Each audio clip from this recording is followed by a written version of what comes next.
Tom, thanks so much for joining me today. It's great to have you on a guest on our podcast series on 8 Ways to HR Excellence. Well, it's only fair for Turnabout to be fair play, right? I mean, you've been on my podcast a couple of times, so I am happy to come and provide what little bit of knowledge I have to your Well, I think that little bit of knowledge, Tom, is somewhat understated. So I think you have a tremendous amount of knowledge, and I actually wanted to talk to you about that next. So tell me a little bit about your business and how did you get started in your business? So tell me that story. Sure. It's a long and sordid story. Let me see if I can boil it down for you. I have been what most people would call a serial entrepreneur. I have owned and had transactions for 100 businesses in my career. And that number is correct. Actually, now I have to increase that because I've got 103 businesses. I currently own 3 businesses. So, Wow. I've owned 103 and I've transacted the rest of them. So when I sold my last company, I started thinking about exit strategies in general for businesses. And what I discovered was that an alarming statistic, and that is that only 17% of the companies that attempt a transaction, want to sell, need to sell, have to sell, actually cross the finish line and close a transaction. And I started to get nostalgic about the fact that we had been successful 100% of the time with our businesses. And I wondered, why is it that we've been successful and most businesses aren't? And so my team and I put together a strategy that we've used to prepare businesses for exit. And Mastery Partners was born. We consult with business owners typically 3 to 5 years before they want to exit their business. And by the way, we're agnostic about the type of exit, whether they want to sell it internally or externally to their children, to the next generation, or to their managers, or to an ESOP, or if they want to do an organized shutdown, if they want to sell to a strategic partner or private equity. We don't care. What we want to do is help business owners think about and define what their ideal exit looks like, and then we can help them get there. So we're a consulting practice that helps businesses define and execute their ideal exit strategy. Great. Oh, that's perfect. Now that thanks for sharing that, Tom. And of course, for audience who actually are going to be seeing this, Tom and I have had the pleasure of we've known each other for years. Our families have known each other for years, our wives, and so it's been great. So I'm really looking forward to the conversation today. So with that, I wanted to see specifically, we wanted to talk about strategic planning today.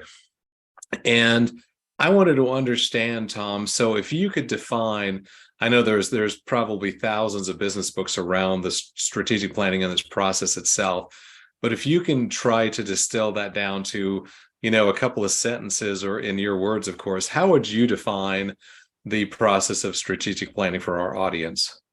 So to me, yeah, I mean, I don't know that there's a textbook definition of strategic planning, but the way I look at it and the way we look at it with our clients is really almost what I just described about what our business does. Take a snapshot of somewhere in the future. Strategic planning typically is 3 years out. You want to define where you want to be 3 years out. And then you can understand the steps that you need to take today in order to achieve those goals. So many businesses and business owners operate day to day without thinking about what does the future hold. And so to me, strategic planning is taking a step back from working in your business for typically a couple of days and really getting very clear about where you want to go with this business. Because if you can set a clear direction and then you can communicate that direction to your employees, then everybody can help paddle the boat in the same direction. And so to me, strategic planning is all about taking a step back so that you can look into the future and get very clear about where you want to be so that you can define your course going forward. Great. Thanks so much. So given that backdrop and that definition, Tom, how often should let's say, I don't know, a 20, $30 million company with 150 employees, how often should that company conduct a strategic planning session? I think at least annually, because you need to, if you set the direction, and let's say you set a 3-year or a 5-year direction for the business, at least annually, you need to go back and assess: are the market conditions changing? Is there anything changing about our business that we need to change the mark a little bit? Are we getting there faster than we thought we would, so that perhaps we can change and adjust? Or has something happened in the economy or in our marketplace that have caused us to veer off course? That way you can at least get right back on course. So many times, Mark, business owners will go through the process of strategic planning, and then they put it on a book and leave it on the shelf and don't really pay any attention to it. Really, a great strategic plan is meant to be lived and breathed, and so it should ebb and flow. And you need to have those check-in points to make sure that you're following the plan and that you have the resources that you need to achieve the plan. So I think an annual refresh is probably a good cadence. Great. Thanks. Thanks for that. So how well would you say your clients, if you're looking at your a middle market size company, how well do you say, with your wealth of experience, do they do strategic planning? You mean as a whole, all the middle market businesses, how well do they on average do strategic planning? Yes. Do they, do most of them do that kind of naturally and on a regular basis? Do you find some have never done it during the lifespan of their company? Most would get a solid D minus. They might pass, but they would get a solid D minus in that regard. I don't think they give Ds anymore. I have a child in college still, and I think it's A, B, and fail or something like that. Okay. Oh, interesting. But A, B, C, and fail or something like that. But I think most businesses don't really take the time to do that, and it's partly because it's not a natural thing. A lot of businesses, are still owned by the founder. They started that business. They were the only employee. They worked out of the garage. And next thing you know, they wake up and they've got 250 or 500 employees or 1,000 employees, and they're in multiple states. But sometimes it wasn't, strategic the strategic decisions that got them there. It was market conditions or drive and ambition or whatever. And so it's almost not enough a part of the fabric of what companies should be thinking about. I mean, there are 6 million businesses that employ people that are under 100 million in revenue. And perhaps the larger the business, 80, 90, 100 million in revenue, the more likely it is that they take time to do some strategic planning. Yeah. But those companies that are 5, 10, 20, 25 million, a lot of times they got there organically and haven't really taken the time to get into a cadence of stepping back, thinking about the future, and being very strategic about your direction. Now, that said, we force 100% of our clients into a strategic plan every year so that we can think through what comes next. What do we need to do? We try to get them to focus on the end point, and then we've got a process to get them back to where we are today. Right. No, that's great. And I know I know in knowing you and working with you that I know a lot of companies, ideally in an ideal state, you'd be looking at having a strategic planning session of at least a day, perhaps a couple of days, depending on the complexity, the size of the business. If an organization only had a half a day to do strategic planning, and let's say, Tom, this is all we can afford to do here, what would you say are the top 3 to 5 basics they need to try to cover in that half-day session to make sure they're coming out with a good outcome at the back end of it?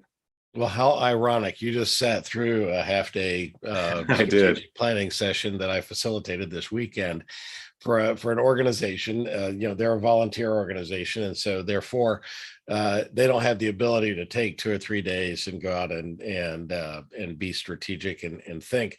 So I've done that particular organization's strategy session each year for about the last 6 or 7 years, and so there are ways to kind of shortcut the process a little bit. You want it to happen organically in the room because there's genuine power of minds coming together and differing opinions and different thoughts that can come together and cause people to move and come up with new brilliant ideas and things like that. But there are certainly some things that you can do in advance, and it's what we've done with this organization, Business Navigators.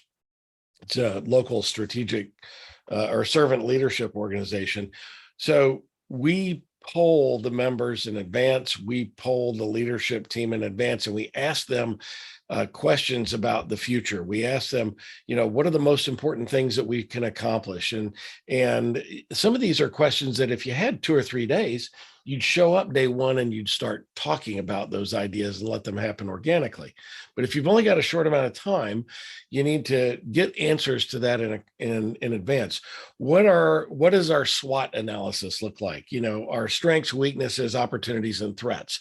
You have to understand where you are in the marketplace.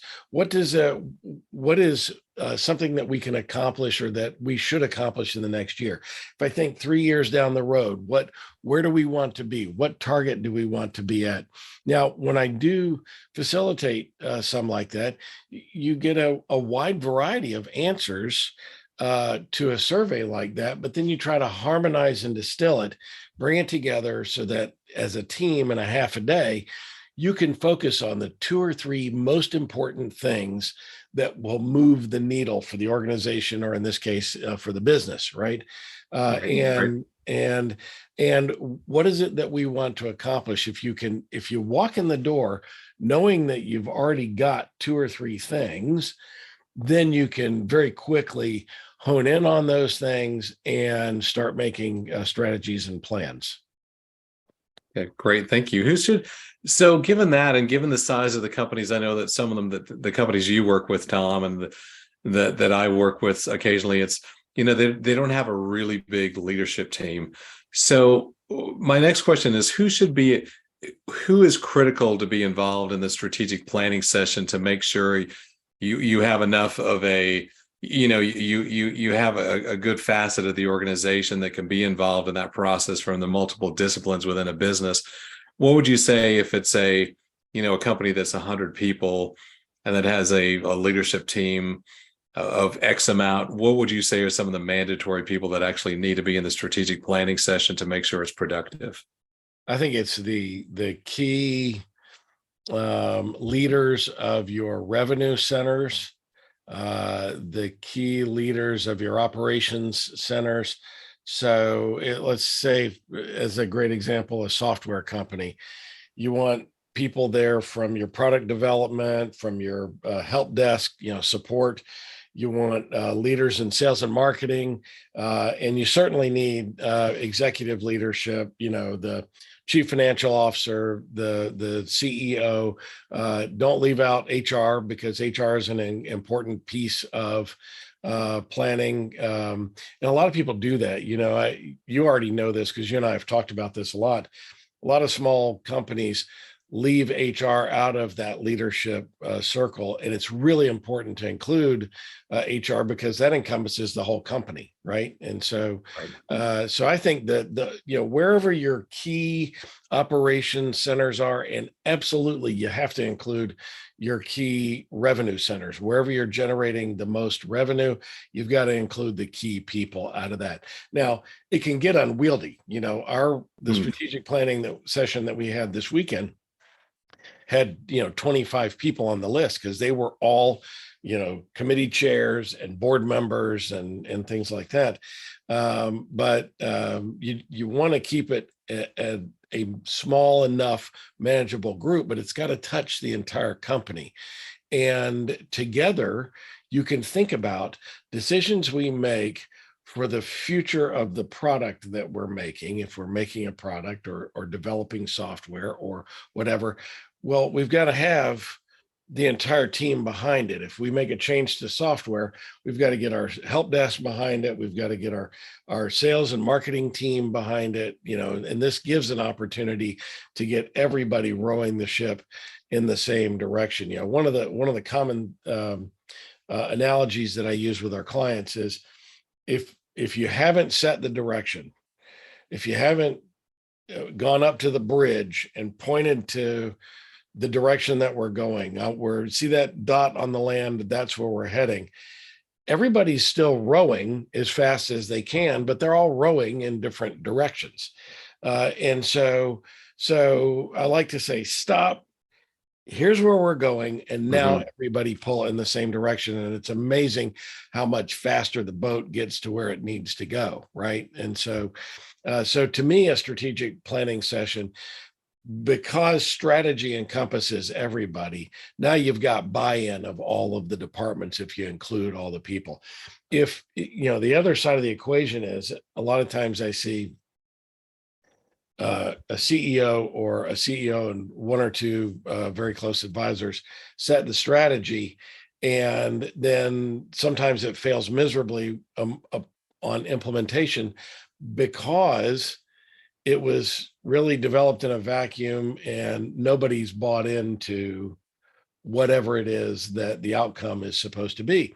And so I'm a big fan of including the right people, because then you get buy-in, right? You get buy-in. Every department has had a chance to participate and in what the direction is. And now they're all bought in on where we're going. And so they can help get there, but you can also carry that down further. Once you set that strategic direction, let's say that you make a key decision, well, then it could be carried out further into the departments, and even each department could have a short half-day session. Okay, here's our mandate. What ideas do you have around how we can get there? Right now, you're getting into the tactical pieces as opposed to the strategic pieces, and then you get buy-in on the department level toward the strategic goals as well, and then everybody's pulling in the right direction, not just the leadership team. I hope that was not confusing the way I worded that. No, I don't think so. I think it's really fascinating. It's I wanted to ask you, and you may have just touched on it, but I wanted to just make sure I reinforce that for the audience. So what would you say? You talked about now that the composition of the people who need to be involved in that session itself, but what would you find? And you're a master at this. So when you've done strategic planning processes, what are the biggest things that you found that can actually derail the session, the actual session itself, or make the session, a complete failure? Are there times where you've actually seen it go so bad? And what are those 2 to 3 watch outs that organizations need to do, especially if they haven't done a strategic planning session before, to try to hedge their bets to be more successful? Yeah, there are certainly some ways to completely derail, get off the track and go in a terrible direction. And in fact, you run the risk of it being more damaging. So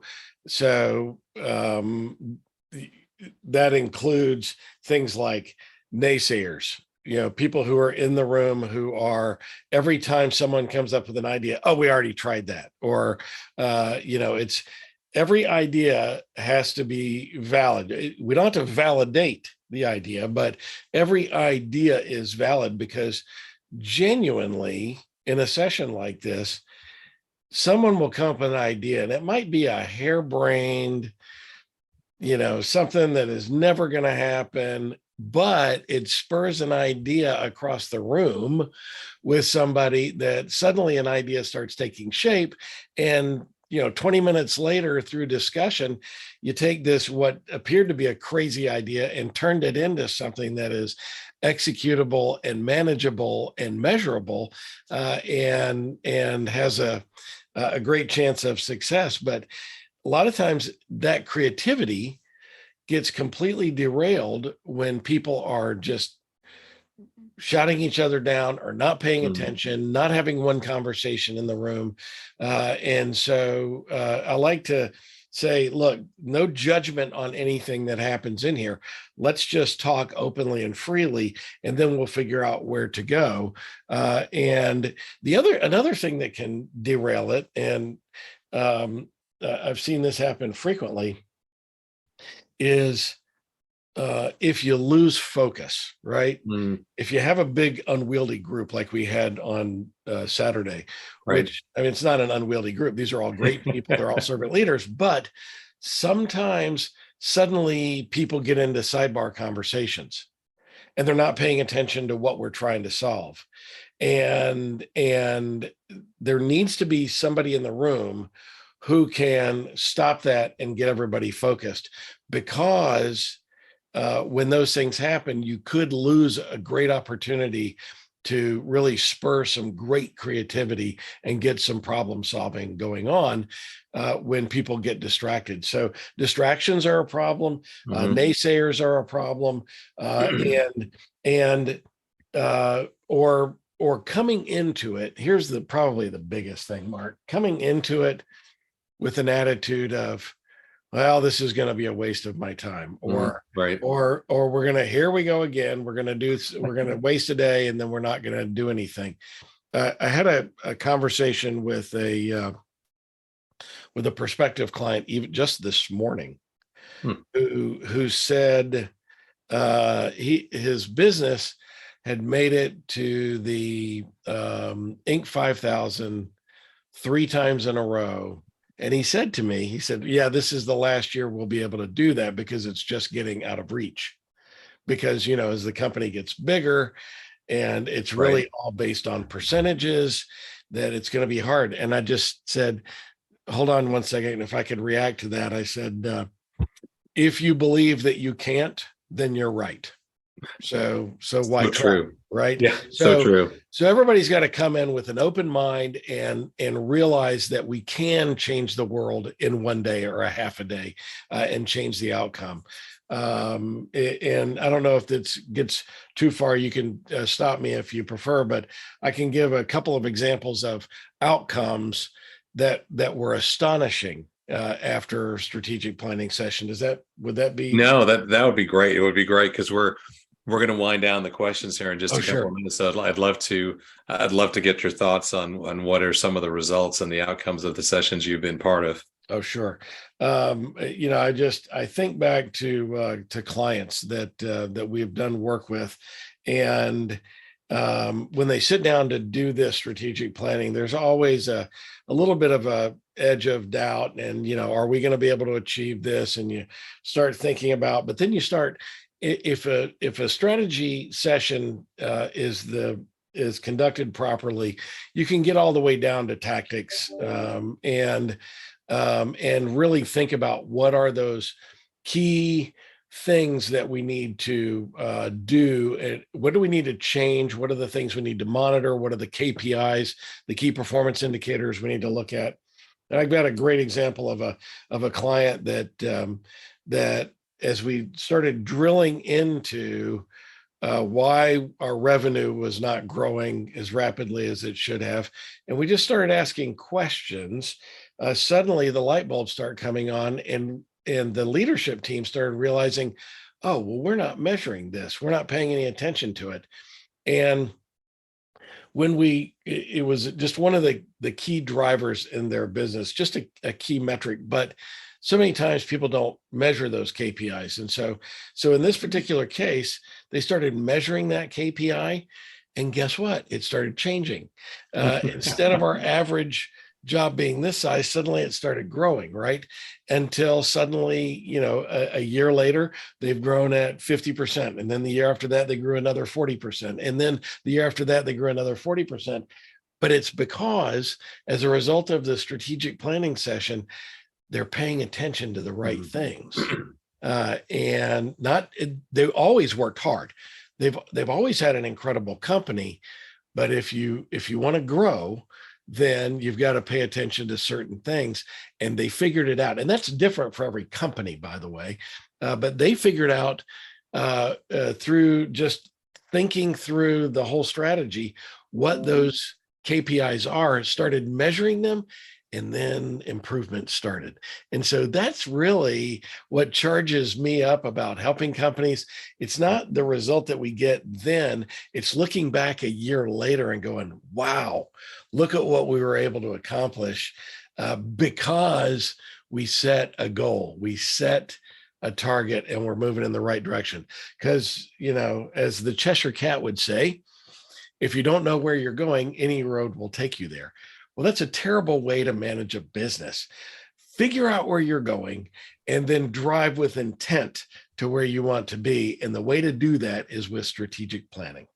Right. Oh, that's great. That is great. So, one more question for me, and then I had a couple of fun ones for you to. So, in this question, so if a business owner has seen this today, they've got the sales pitch, they love what they're hearing. What would you say to close the deal with them? What would you say would be the top 3 reasons and they haven't done strategic planning before?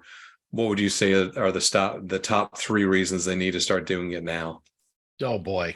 If I had an opportunity, I'd probably list 100 things, but again, it is the most important thing is to have a clear direction about where you want to go, about where you want to be with your business. Of course, as I mentioned at the beginning, we help business owners design and execute their ideal exit strategy. And with very little exception, a growing company always is more valuable than a flat or declining business.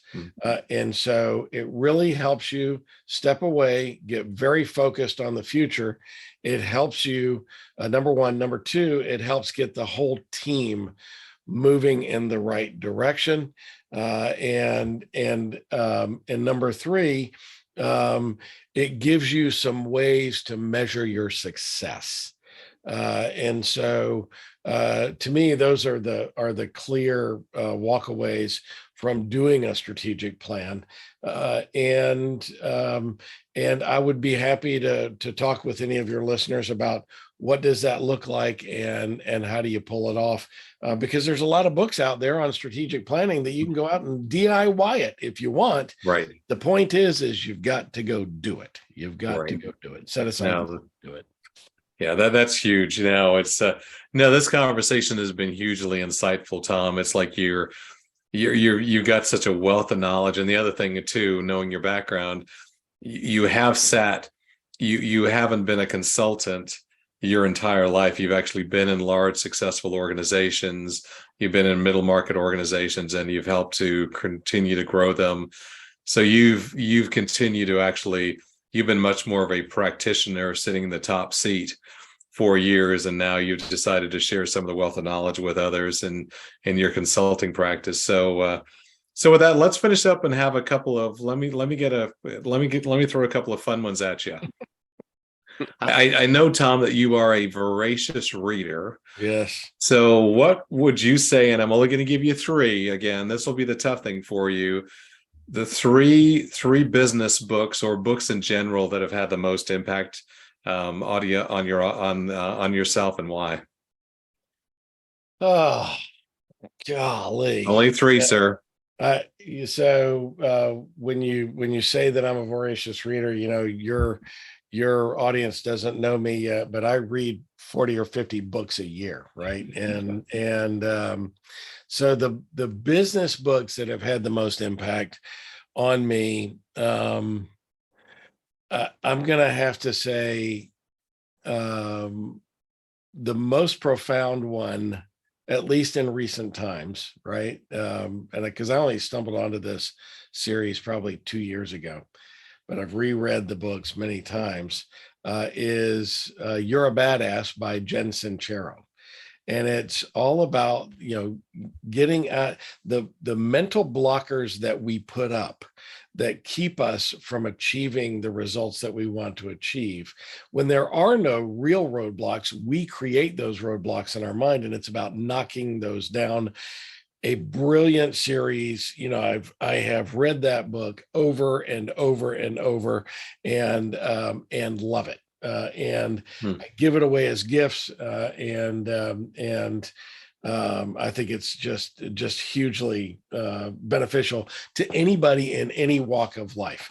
And so Jen Sincero, she's a brilliant author. Um, if I dig that back deeper, that I've read, a book that has stuck with me for 30 years is Focus by Al Reese. I don't even know if that's still available, but it's all about really focusing your business on your specific target, moving in the right direction that way, as opposed to, the way many business or entrepreneurs are, just chasing after every opportunity. It's being, focus on your goal with blinders on. I think that is a brilliant concept, and I love it. And I don't even know if it's in print anymore, but I think it is. In fact, I think that there might even be a newer edition of that. And okay, third.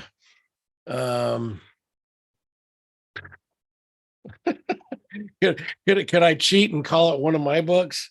Sure. No, go for it. No, there's no harm in that, sir. You're my guest. So Yeah, I could cheat and call it Maximize Business Value, the book I wrote 3 years ago, or the Maximize Business Value Playbook, which is 65 specific things business owners can do to improve the value of their business. I think those are important books to read. Are they the best books I've read?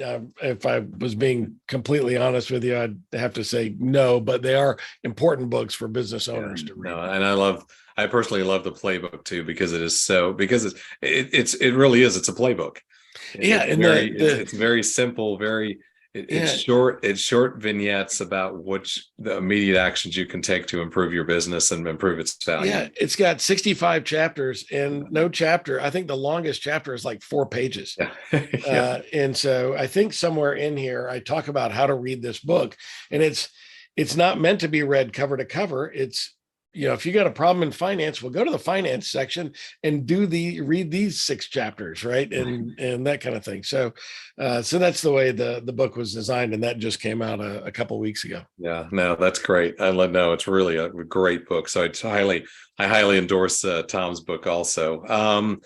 Couple last questions here before we let you go and find out where we can find you at, and our audience can find you at. So what advice would you give your 16-year-old self today?